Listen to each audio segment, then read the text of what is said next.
A disturbing story out of Utah this week. A teacher forcing a 9-year-old Catholic boy to use a disinfectant wipe to remove ashes from his forehead on Ash Wednesday.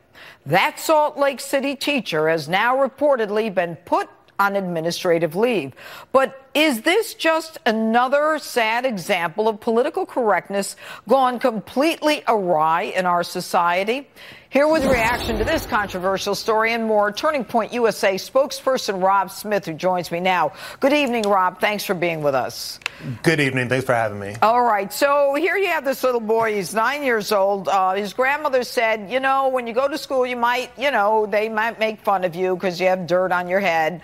And what happens literally is that the teacher says to him, here's an antiseptic wipe. And she made him remove the ashes at the front of the class in front of his classmates. And the sad part is it was his first time getting ashes on his forehead for Ash Wednesday.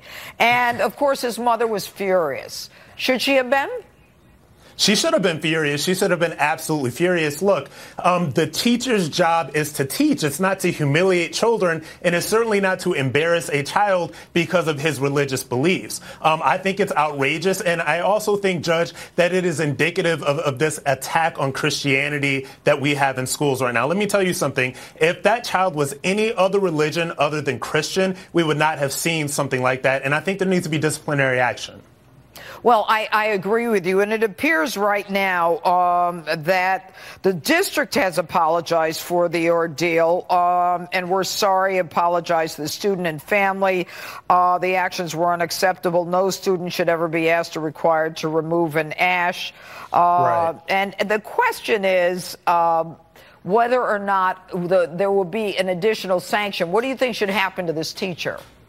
I mean, the teacher did apologize. It has become a national case. I really do think that, honestly, I am all about just kind of, I don't want to let it slide, but I also really think that there needs to be an example made out of this teacher. I think that everybody has already been embarrassed enough, but I really do think that she needs to be disciplined in some way that is a formal letter or something like that, just so that we can make sure that this never happens again. I want to believe that it was an honest mistake. I want to believe that after all of this, it will never happen again. But I think there needs to be something in writing so that we can make sure that this never happens again. You know, the interesting part of it, Rob, is that she didn't just tell him to leave the room and go to the bathroom. She handed him the antiseptic wipe. She told him to come to the front of the class. She humiliated him. She made him essentially deny his religion or made him feel embarrassed because of his religion in front of the other kids. Now, I'm outraged. I mean, she should be suspended for a period of time. But that's just me. Go ahead, Rob.